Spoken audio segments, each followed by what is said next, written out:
From Pacifica, this is Democracy Now!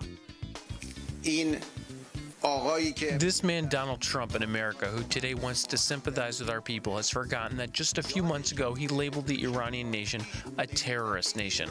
This person who is against the Iranian nation to his core, he wants to feel sorry for Iranians. There is a question here. It is open to suspicion. In Iran, at least 22 people are dead, hundreds arrested as authorities clamp down on the largest anti-government protest since 2009. Meanwhile, President Trump's tweets that it's time for change in Iran prompted frustration from the Iranian president. We'll get response from Pulitzer Prize-winning journalist Glenn Greenwald, a founding editor of The Intercept. And we'll speak to him about his new report. Facebook says it's deleting accounts at the direction of the U.S. and Israeli governments. And as Trump denies collusion with Russia in the 2016 election, during his wide-ranging interview with the New York Times, we'll speak with Greenwald about the special prosecutor Robert Mueller's ongoing probe. What they're doing instead is trying to take maybe the only faction worse than Donald Trump, which is the deep state, the CIA, with its histories of atrocities, and say they ought to almost engage in like a soft coup where they take the elected president and prevent him from enacting his policies. And I think it is extremely dangerous to do that. All that and more coming up. Welcome to Democracy Now!, democracynow.org, The War and Peace Report. I'm Amy Goodman. In Iran, at least 22 people are dead. Hundreds have been arrested as authorities use tear gas and water cannons to quell the largest anti-government protests since 2009. The protests, which began last week and quickly spread to cities across Iran, are targeting high unemployment, income inequality, and housing costs. Protesters have also targeted the Iranian Supreme Leader Ali Khamenei and President Hassan Rouhani. On Sunday, Rouhani said Iranians have the right to protest, but said violence would be met with a firm response. I ask all the security forces, the police forces, who have not behaved in a violent way towards the people, I ask them to exercise their restraints so that nobody is hurt. However, at the same time, in order to preserve our country, our nation, our tranquility and peace, for all of this, we must be firm and act decisively. President Donald Trump responded to the protests, tweeting, quote, "The people of Iran are finally acting against the brutal and corrupt Iranian regime. All the money that President Obama so foolishly gave them went into terrorism and into their pockets. The people have little food, big inflation, and no human rights. The U.S. is watching," Trump tweeted. Trump's tweets drew a rebuke from the Iranian President Rouhani, who noted Trump called Iran a, quote, terrorist nation like few others, unquote, in a speech last year.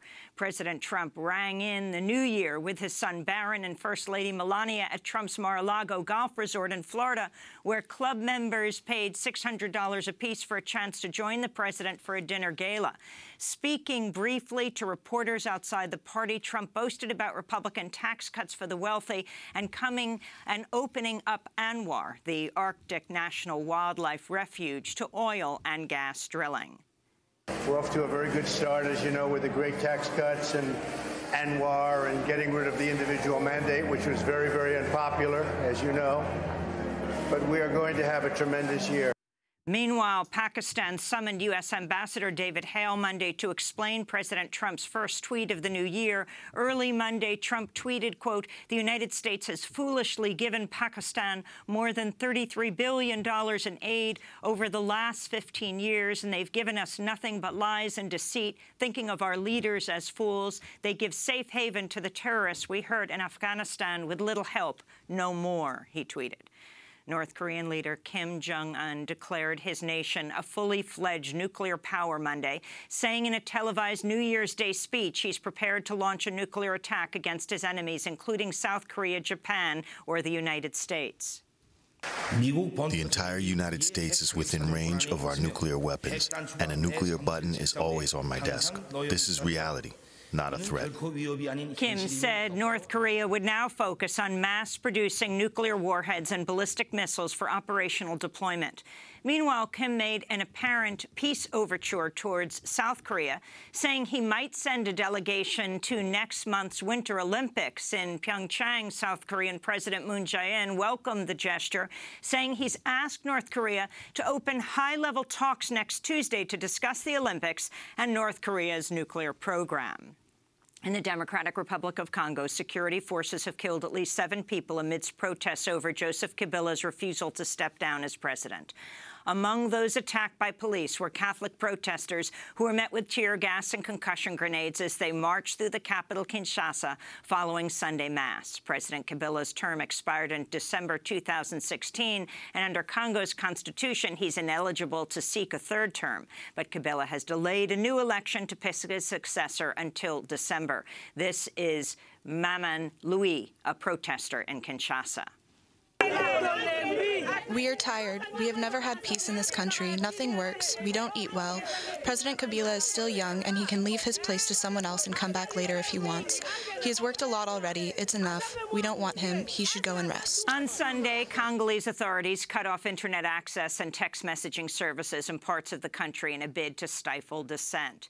In the Gaza Strip, Palestinians held a funeral march Saturday for a 20-year-old man killed by Israeli forces during Friday protests against President Trump's declaration of Jerusalem as Israel's capital. At least 13 Palestinians have been killed in protests since Trump's declaration.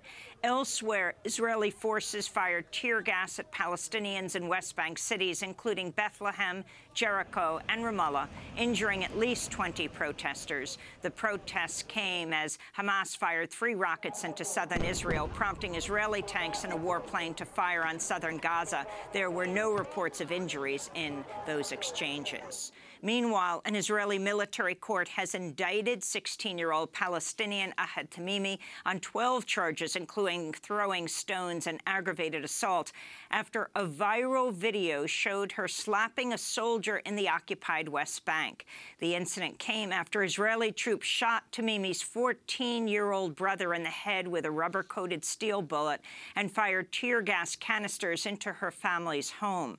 Mondo Weiss reports the soldier actually slapped the 16-year-old girl first, causing her to slap back.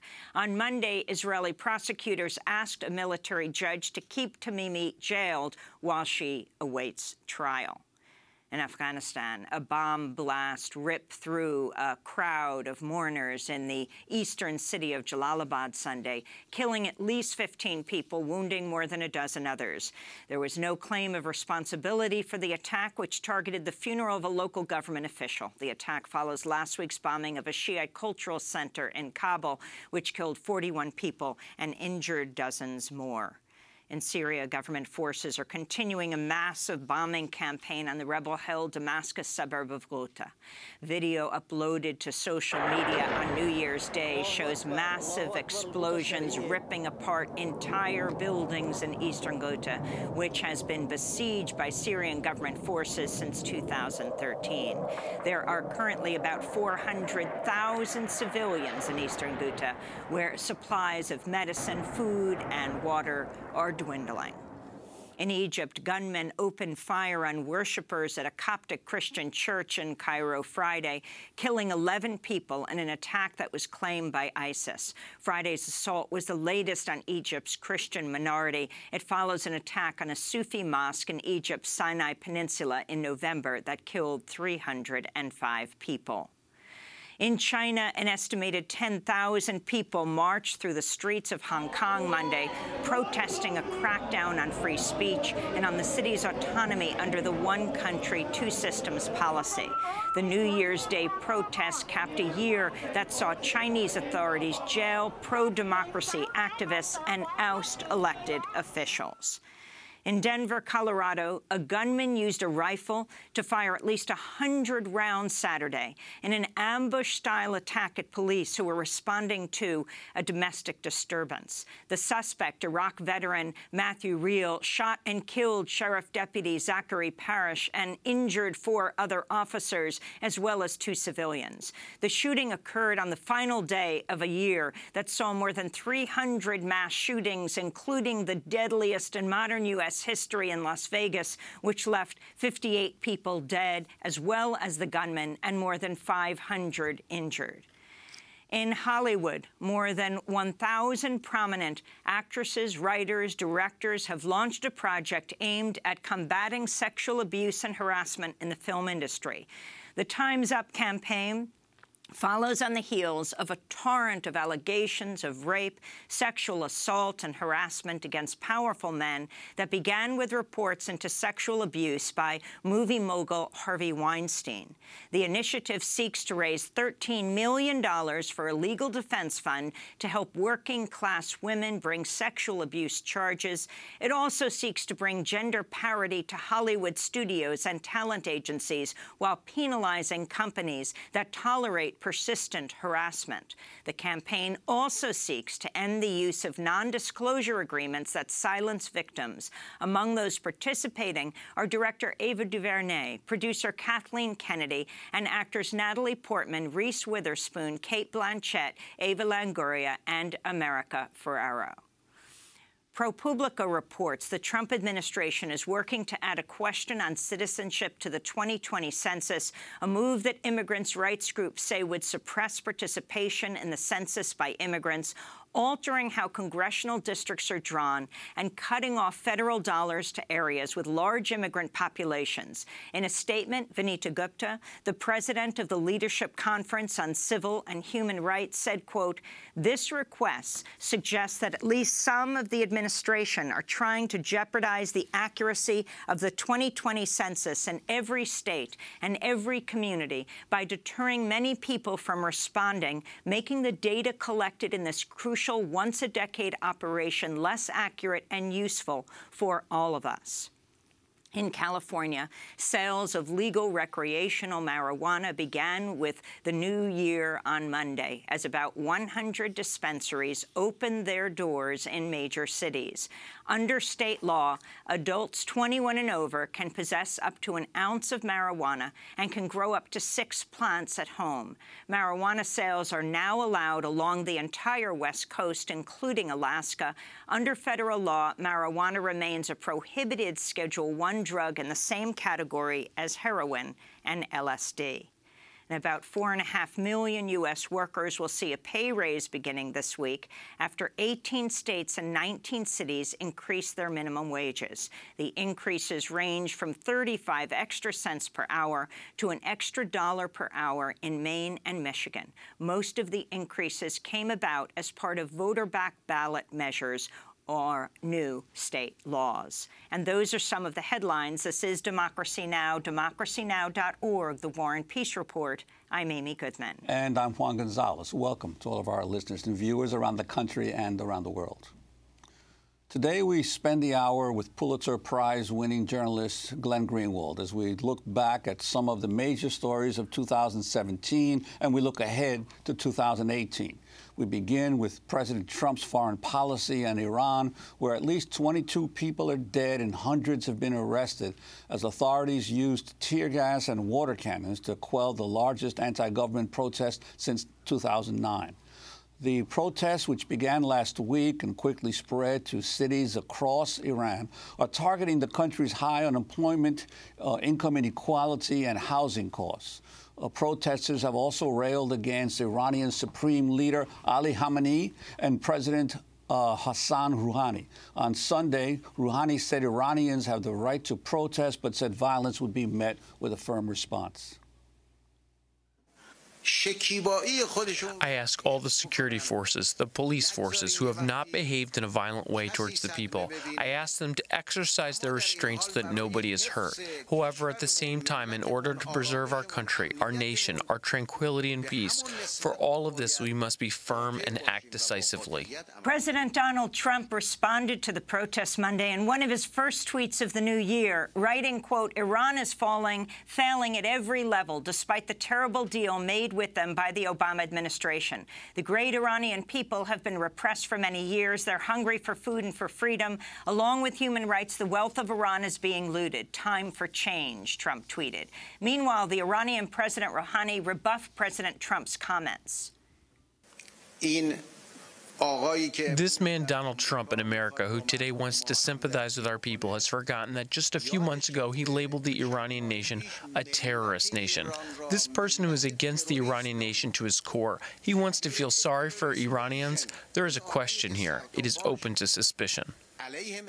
And President Trump just tweeted, "The people of Iran are finally acting against the brutal and corrupt Iranian regime.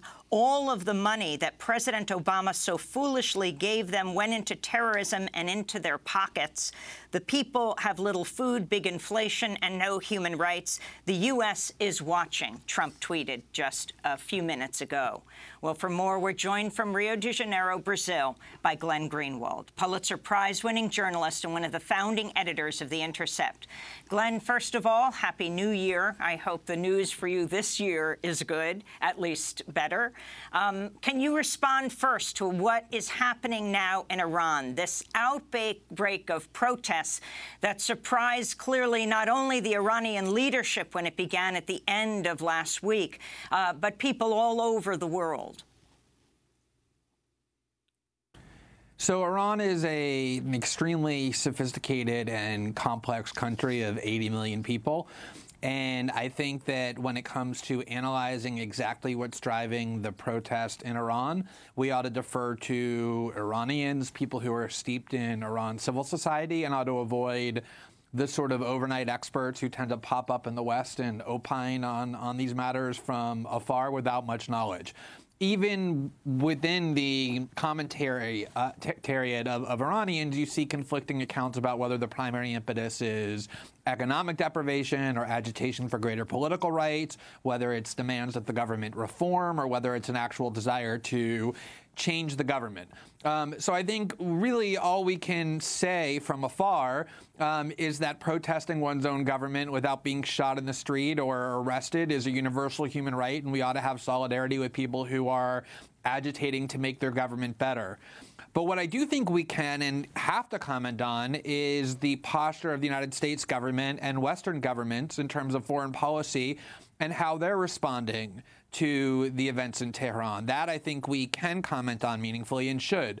I think it's worth remembering that for a long time, it has been the top item on the foreign policy agenda of lots of factions to have regime change in Iran. Going back to 2005, 2006, the neocon slogan after they toppled Saddam Hussein was "Real men go to Tehran." They were really most eager to facilitate regime change in Iran. And so there's a lot of interest in terms of agitating for instability in Iran from people who are pretending to care about the Iranian people, but who actually couldn't care less about the Iranian people. And you can start with Donald Trump, who, as you just noted, tweeted his grave concern for the welfare of Iranians. This is the same president who not more than 3 months ago announced a ban on Iranians from coming to the United States. He's somebody who has aligned with the world's worst, most savage dictators, including in Saudi Arabia and other places around the world. Lots of Western commentators who are posturing about being concerned about human rights in Iran are people in think tanks funded by other dictatorships and repressive tyrants in the same region. So I think we ought to be extremely skeptical when it comes to people like Donald Trump or people in Washington think tanks pretending that they're wanting to intervene in Iran out of concern for human rights or for the welfare of the Iranian people. I think when it comes to foreign policy, the best thing we can hope for is that the United States stays out of what is a matter of political dispute inside Iran.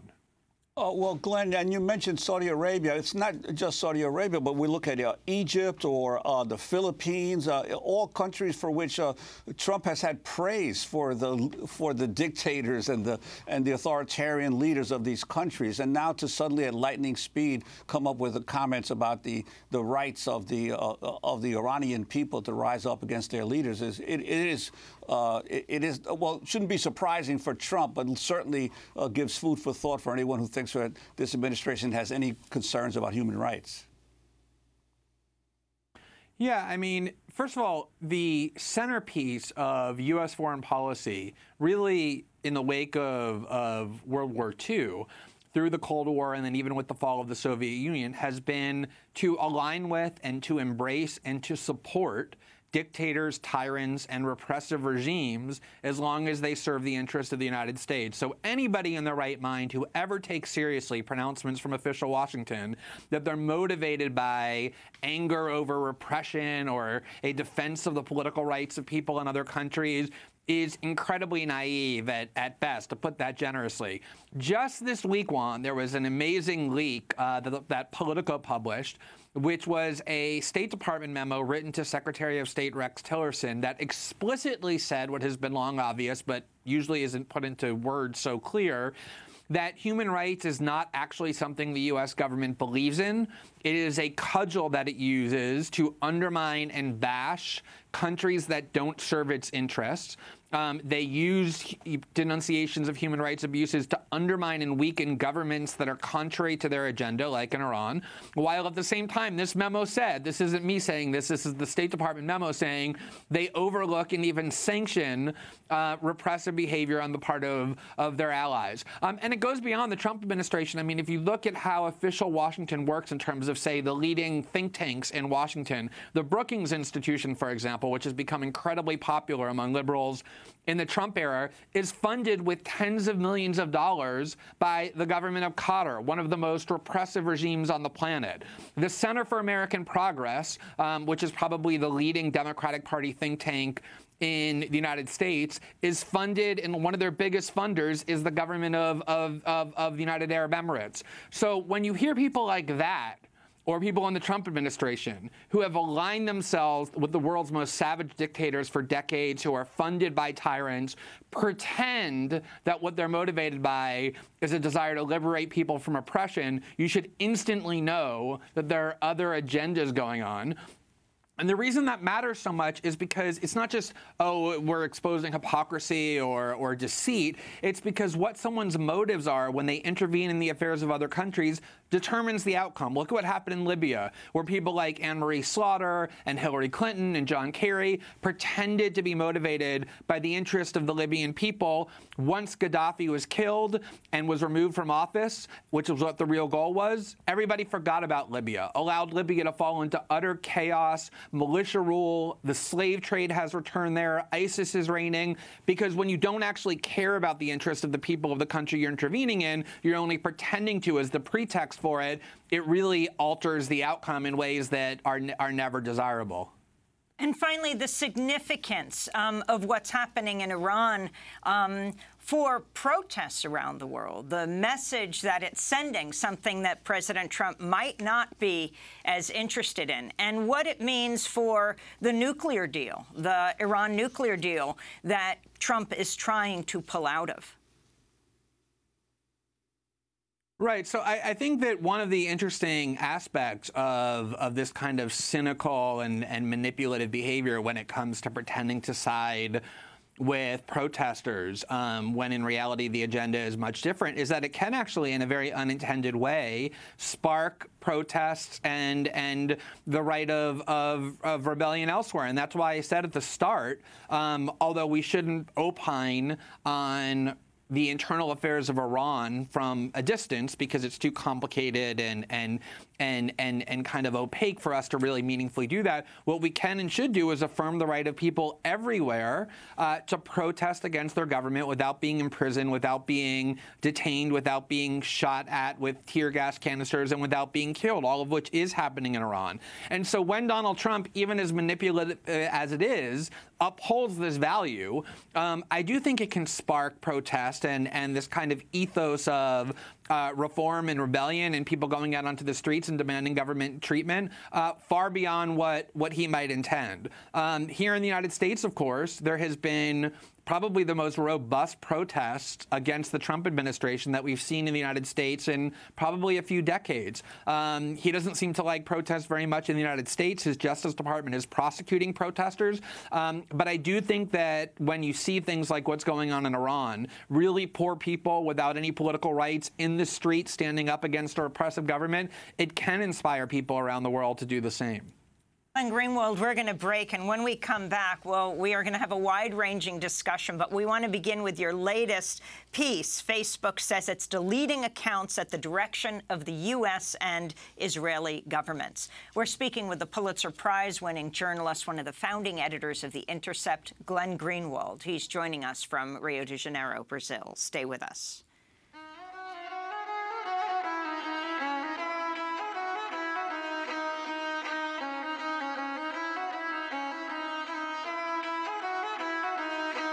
What their hair look like, bet their hair look nice. Don't that make you sweat? Don't that feel too tight? Yo, what your hair look like? Bet your hair look nice. How long your hair is, you need to get your life. You only see Oriental, you steady working that dental. You popping off at the lip and run your mouth like a treadmill. Not your exotic vacation, I'm bored with your fascination. I need that PayPal, PayPal, PayPal if you want education. All around the world, love women every shade of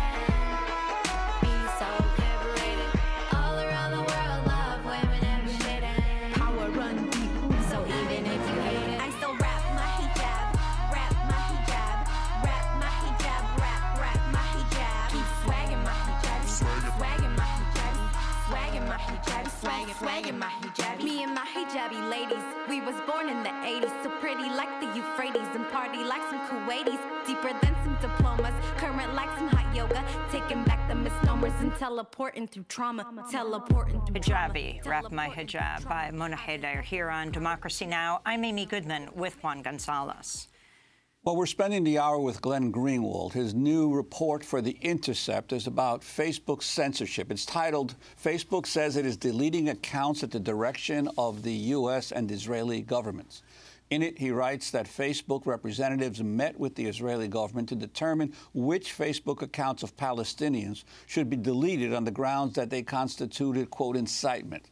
Alternatively, Israelis have virtually free rein to post whatever they want about Palestinians, and calls by Israelis for the killing of Palestinians are commonplace on Facebook and largely remain undisturbed. That includes a recent Facebook campaign calling for vengeance against Arabs and retribution for the killing of 3 Israeli teenagers. All of this follows President Trump's recognition of Jerusalem as Israel's capital, and as the Israeli right wing's push now to doom any attempt at a two-state solution. Today's New York Times reports, quote, Prime Minister Benjamin Netanyahu's party for the first time has urged the annexation of Jewish settlements in the West Bank, and the nation's top legal officers press to extend Israeli law into occupied territory.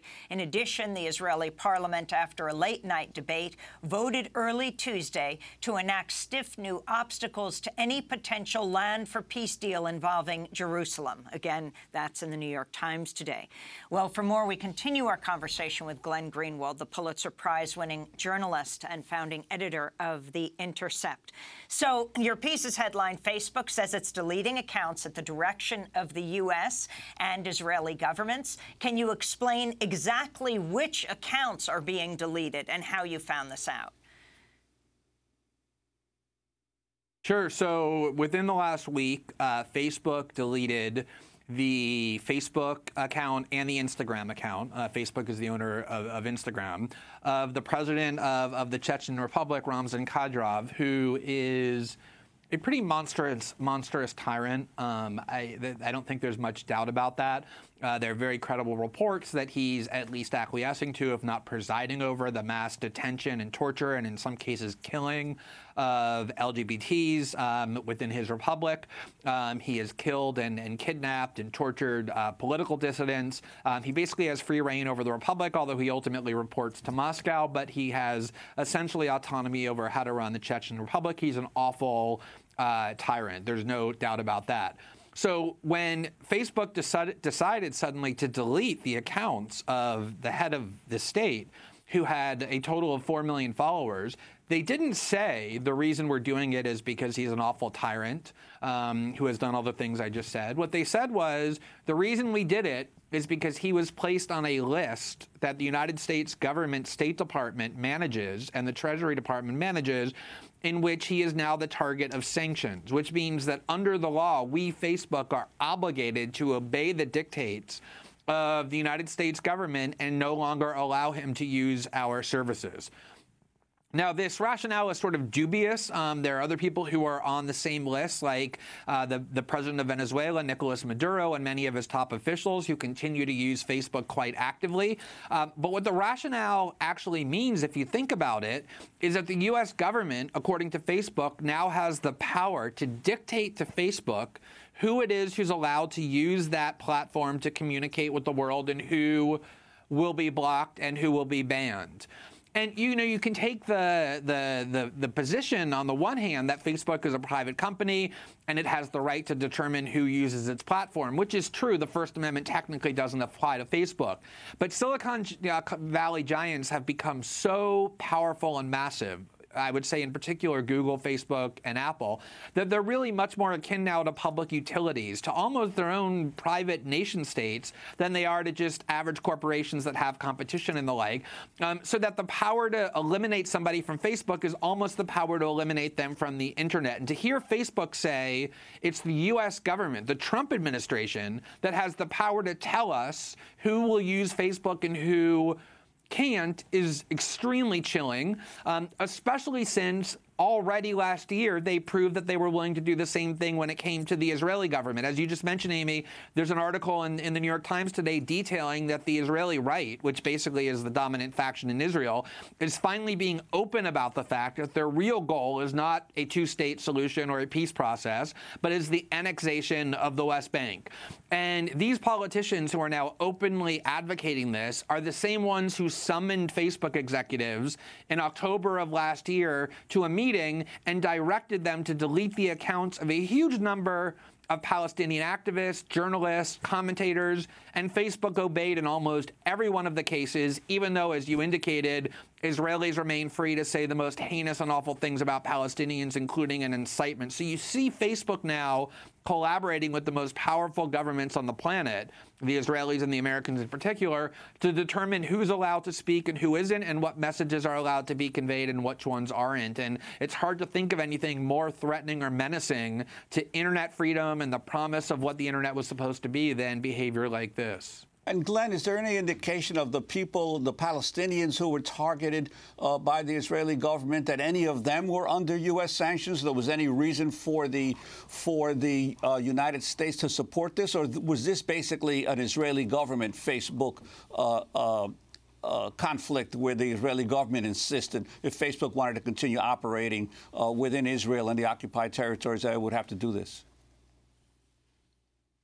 Yeah, it was basically just pure bullying and coercion on the part of the Israeli government. What they did was they said to Facebook, we are going to enact a law that requires you to delete the accounts of whatever accounts our government identifies as guilty of incitement. And the only way that you can avoid us enacting this law, and this law was going to say Facebook's failure to obey will result in massive fines and ultimately could result in the blocking of Facebook in Israel the way that China blocks Facebook and other companies that don't comply with its censorship orders. The only way, the Israeli government said to Facebook, that you can avoid this law is if you voluntarily obey the orders that we give you about who should be deleted.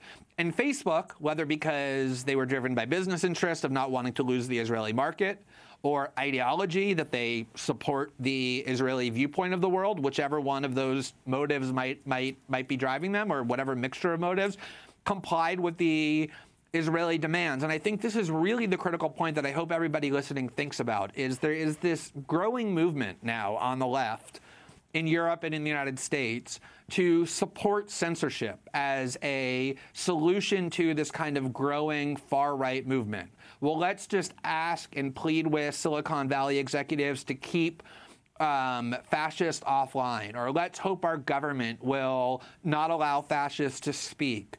And aside from the fact that I think it's incredibly counterproductive, because generally when you try and censor movements, you only make them stronger, the premise of this idea, as we can see in this case, is really warped. I mean, the idea that Silicon Valley executives or U.S. government officials are going to use censorship power to help and protect marginalized groups I think is absurd. In almost every case when we see these entities using censorship powers, they're using them to target marginalized groups and serve the most powerful. That's why Facebook blocks Palestinians but not Israelis, because Palestinians have no power and Israelis do. And the more we empower these entities to censor, the more we're going to be endangering marginalized groups, because ultimately that's who's going to end up being suppressed. Well, Glenn Greenwald, you had this amazing moment in the House and the Senate recently, the hearings with the heads of Google and Twitter and Facebook, where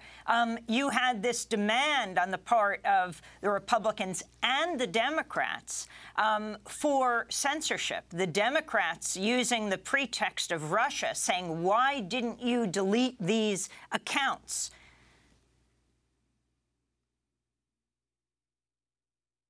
Yeah, I mean, this idea that somehow our political salvation rests in placing into the hands of these already obscenely powerful Silicon Valley executives the further power, which they don't even want to have, to determine what political messages are allowed to be heard on the internet and which ones aren't, to determine who's allowed to communicate on the internet and who isn't, is incredibly menacing. Just last week, Twitter promulgated a new policy in response to exactly the kind of demands, Amy, that you were just describing.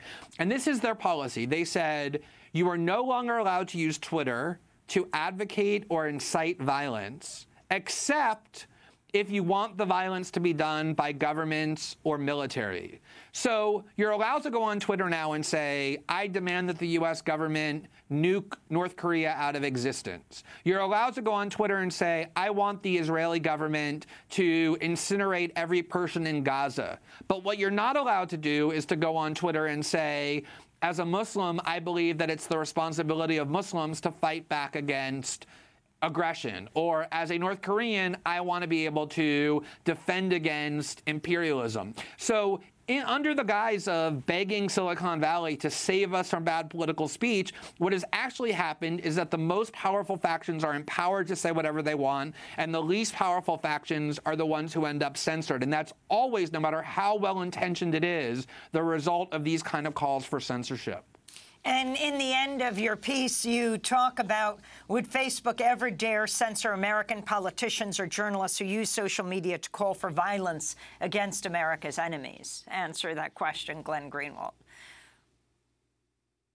Right. So if you look at, for example, Facebook's rationale for why they censored the president of the Chechen Republic, they said we had to do it because he was put on a list of people who were sanctioned by the U.S. government.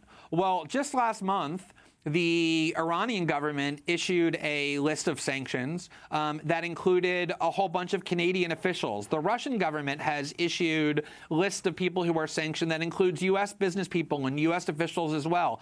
Obviously, in a million years, Facebook would never honor the sanctions list of the Russian government or the Iranian government and remove U.S. officials or Canadian business people. It's purely one-sided. It's only serving the dictates of powerful governments. And, you know, you can go onto Twitter or you can go onto Facebook pretty much every single day and see calls for extreme amounts of violence to be directed against Iranians, to be directed against people in Gaza or the West Bank, to be directed against people in the Muslim world.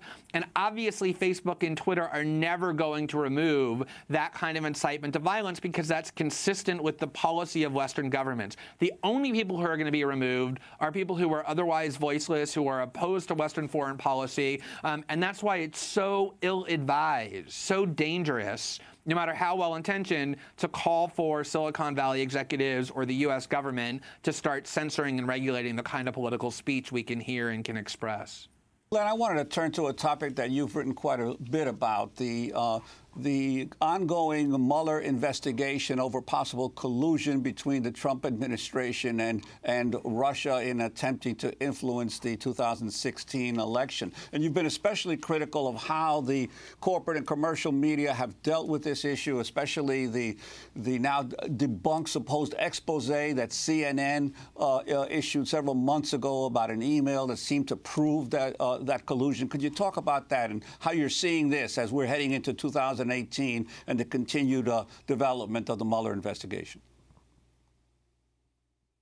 Sure. So I think a couple of things are important to point out, which is that from the beginning, I think everybody, I certainly include myself in this, and everybody that I've read and heard, has always said that it's obviously possible that the Russian government was the primary culprit when it came to the hacking of the emails of John Podesta and the DNC. It's certainly something that the United States and the Russians do to one another and have done to one another for decades, and so nobody should put it past Putin or the Russians to have done it in this case. And it's certainly also possible that there were people in the Trump campaign who became aware after the fact that this was done and who somehow helped to decide how this information was going to be disseminated. But I think given the implications that this issue has, in terms, number one, of the relationship between two extremely dangerous nuclear-armed powers, which is Moscow and Washington, who on many occasions in the past have almost obliterated the planet through an exchange of nuclear weapons, and who are in many places in the world at loggerheads with one another, as well as the climate in Washington in which any kind of interaction with Russians now becomes something that is a ground for suspicion. What I've always said is that we have to be very careful as journalists and as citizens to make sure that we don't get ahead of ourselves in terms of the claims that we're making, that we have to adhere to the evidence that is available before we decide that official claims from the CIA and the NSA and the FBI, agencies with a long history of lying and deceit and error, before we accept them as true.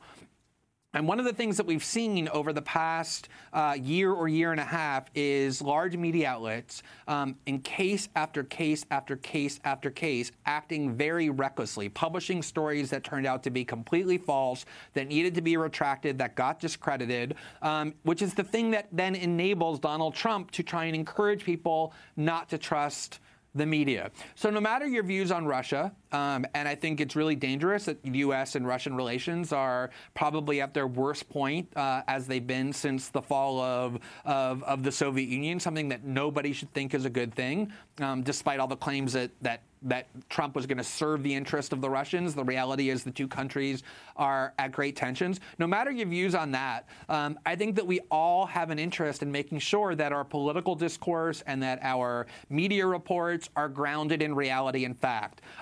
And while Mueller thus far has produced 4 separate indictments, they all have been for either lying to the FBI or for money laundering. None of them have alleged any actual criminal collusion between the Trump campaign and the Russians. And so what I've said all along, and what I still say, is that we ought to let an investigation proceed till the end, look at all of the evidence, and only then reach conclusions about what happened, because it's very dangerous to use supposition and speculation and all kind of guesswork to make accusations that can have really serious consequences. And I think we've seen the dangers of that over the last year. I wanted to go to this issue of collusion with Russia. That was also a key focus in President Trump's recent rare interview with reporter Michael Schmidt of the New York Times, which took place in the grill room of Trump's golf club in West Palm Beach, Florida.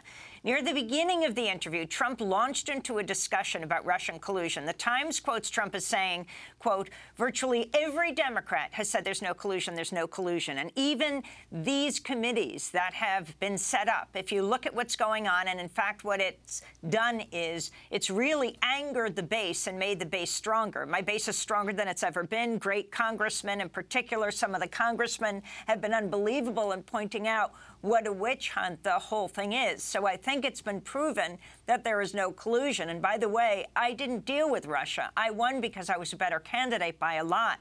Trump goes on to repeatedly say throughout the interview there was no collusion. If you can talk about what he says and talk about his attacks on Mueller. I mean, some say if he would leave Mueller alone, Mueller will ultimately vindicate him. So there's a lot going on there. So first of all, Trump's statement that all Democrats acknowledge there's no collusion is just a typical Trump lie. There are all kinds of Democrats, in fact, most Democrats, who say that they believe there was collusion. What he is right about, though, is that none of them thus far have presented evidence of collusion. And there's a point in the interview where he says he saw Dianne Feinstein last month on television admitting that there's no evidence of collusion. That's not actually what she said.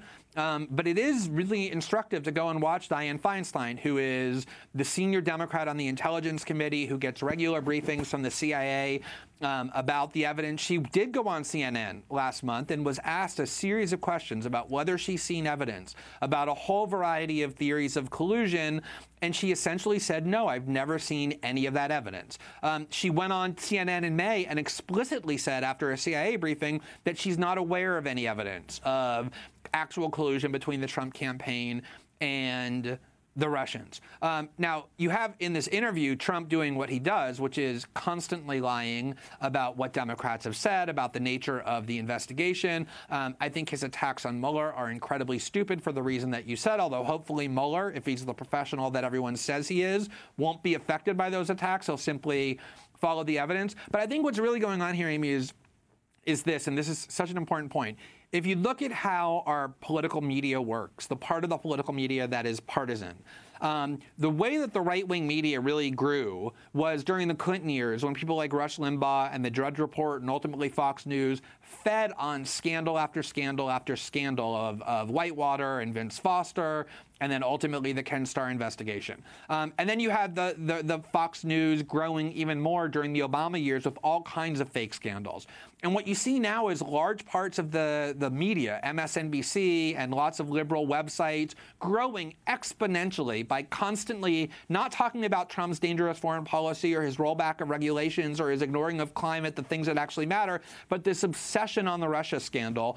And they're getting great benefits from it. And so that's what happens is we have this balkanized media that feeds the audiences whatever it is that they want to hear without any journalistic standards. And so the incentive is to constantly inflate and exaggerate and make it as sensationalistic as possible. And people are eating it up to the profit of these media outlets. And I think that's a lot of what's going on here. And in some sense, when Trump says it's energizing his base, he's right. It's essentially dividing America between I hate Donald Trump and therefore will believe everything about Russia that I hear versus I love Donald Trump and I'll believe nothing. And it's just sort of intensifying these divisions.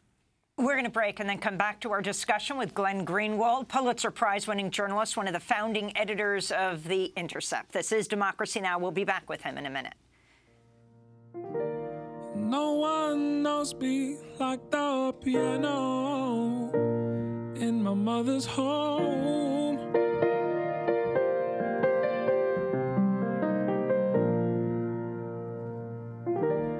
You would show me I had something some people call a soul.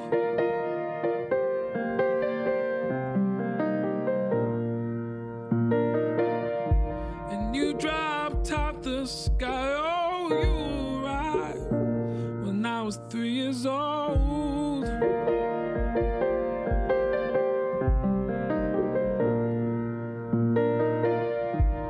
No one knows me like the piano in my mother's home.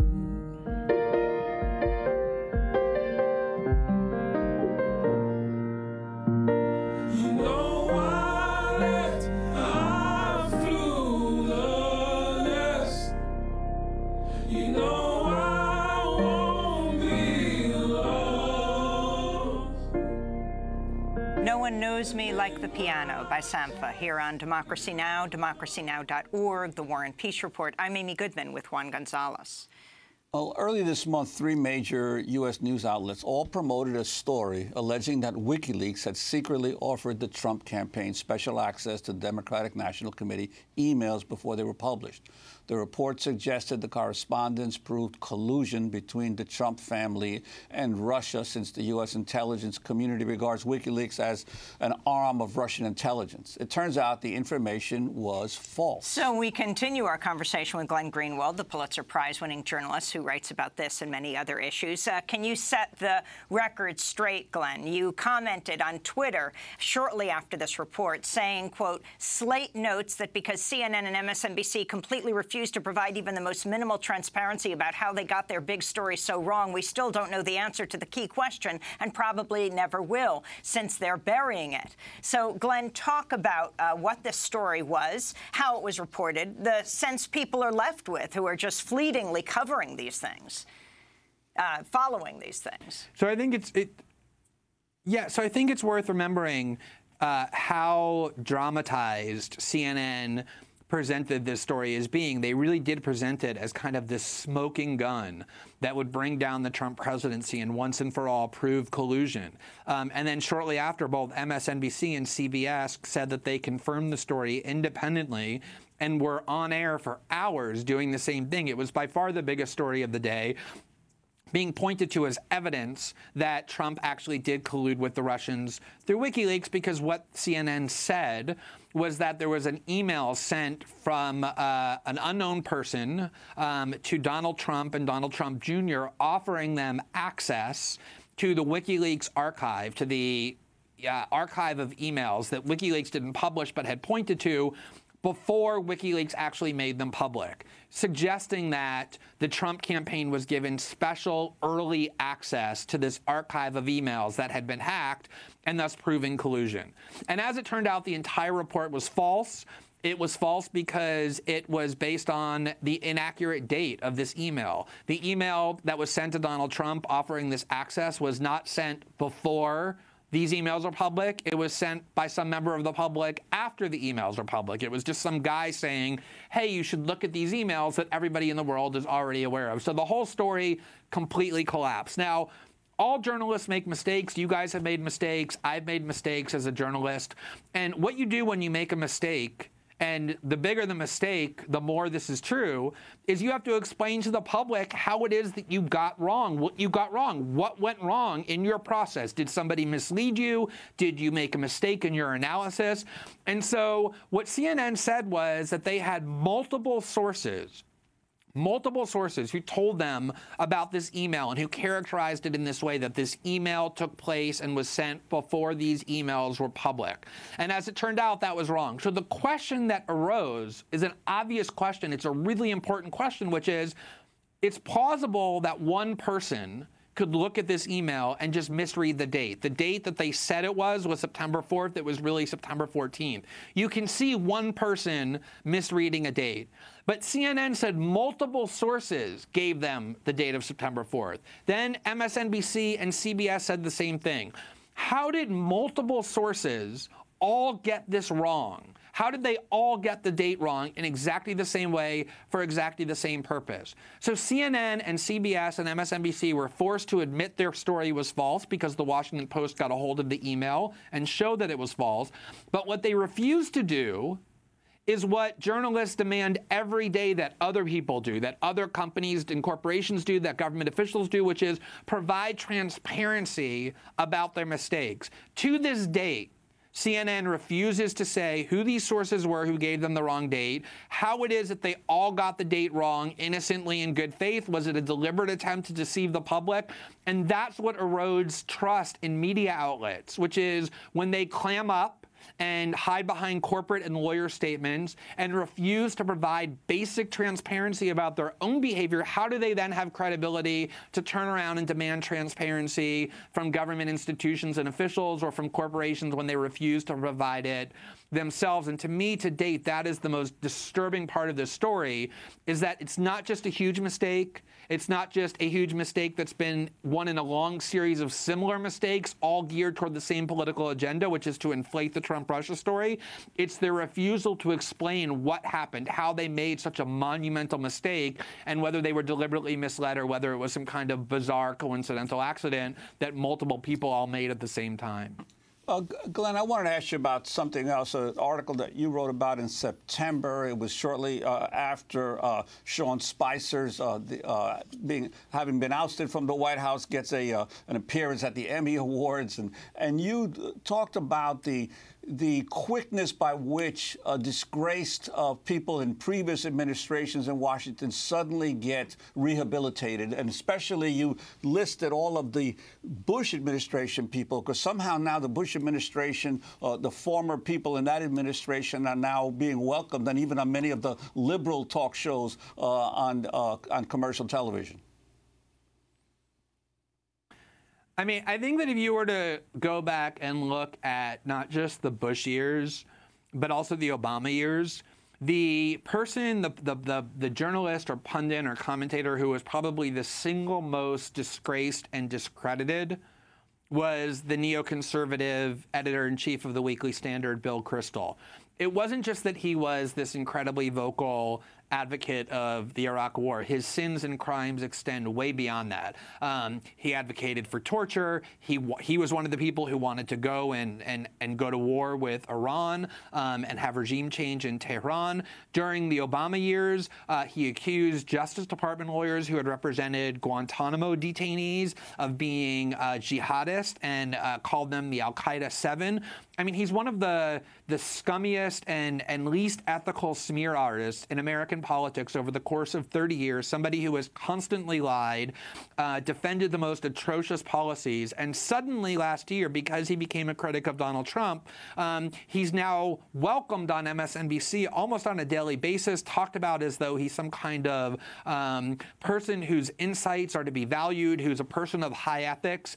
And this is what I think you see in American politics all the time, is people who have no accountability for what it is that they do. We spent some time talking about why the American media is held in such low esteem on the part of the public. I think that's one of the reasons. In ordinary life, if you go to your job and you make a series of horrendous mistakes, you're going to be fired. And it's going to be hard for you to find a job. But people who work in journalism or people who work in politics, like David Frum, who spent years just outright lying to the American public about the weightiest matters, continue to get promoted. One of the most prestigious journals in American political life is The Atlantic.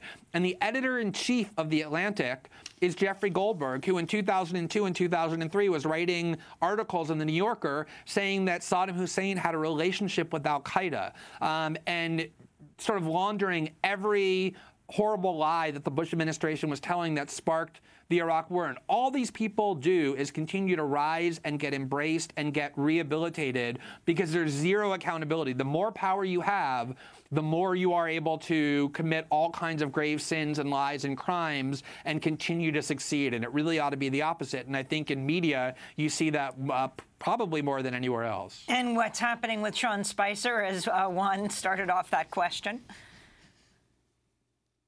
Yeah, I mean, the example of Sean Spicer is particularly amazing because I think most people are in agreement that the Trump administration has systematically lied to the public. All governments lie, as I.F. Stone famously observed, but the Trump administration has taken that to an entirely new level. And the face of that for the first 6 months of the administration was Sean Spicer, who stood in front of the public and lied on a daily basis. He ought to be disqualified from public life in every decent institution. And yet there he was, I forget whether it was the Academy Awards or the Emmy Awards, being feted by Hollywood. The most amazing thing of all was that he was given a fellowship at Harvard in the Kennedy School, which is the same program that originally gave a fellowship to Chelsea Manning, who risked her liberty in order to provide the most valuable journalistic archive that we have in American journalism, which is the archive that she gave to WikiLeaks about the Iraq and the Afghanistan war. She was part of that same fellowship program that Sean Spicer received, and yet the CIA objected to Chelsea Manning being given this honor, and Harvard turned around and instantly rescinded the offer to Chelsea Manning, saying we have to preserve the integrity of this program while allowing not just Sean Spicer, but Corey Lewandowski, a former top Trump campaign official who lied repeatedly, to become part of that same program. And I think that's the point that I'm getting at, is Chelsea Manning has no power in Washington, and therefore there's accountability for her. She spent 7 years in a brutal prison and now has her offer rescinded at the demand of the CIA by Harvard. But people like Sean Spicer and Corey Lewandowski, who continue to wield influence in Washington, or David Frum and Jeffrey Goldberg and Bill Kristol, continue to climb the ladder of success no matter what it is that they do. And that's a really skewed incentive scheme. We have to leave it there. I thank you so much for being with us. Glenn Greenwald will link to your pieces, Pulitzer Prize-winning journalist. And we end today's show with the news that here in New York City, anti-police brutality activist Erica Garner died Saturday after she fell into a coma following an asthma-induced heart attack. She was just 27 years old, the daughter of Eric Garner. She struggled for justice in her father's case, who died in a police chokehold as he gasped, "I can't breathe," 11 times. That does it for our broadcast. Democracy Now! Is produced by a great group of people. Happy birthday to Nat Needham. I'm Amy Goodman with Juan Gonzalez.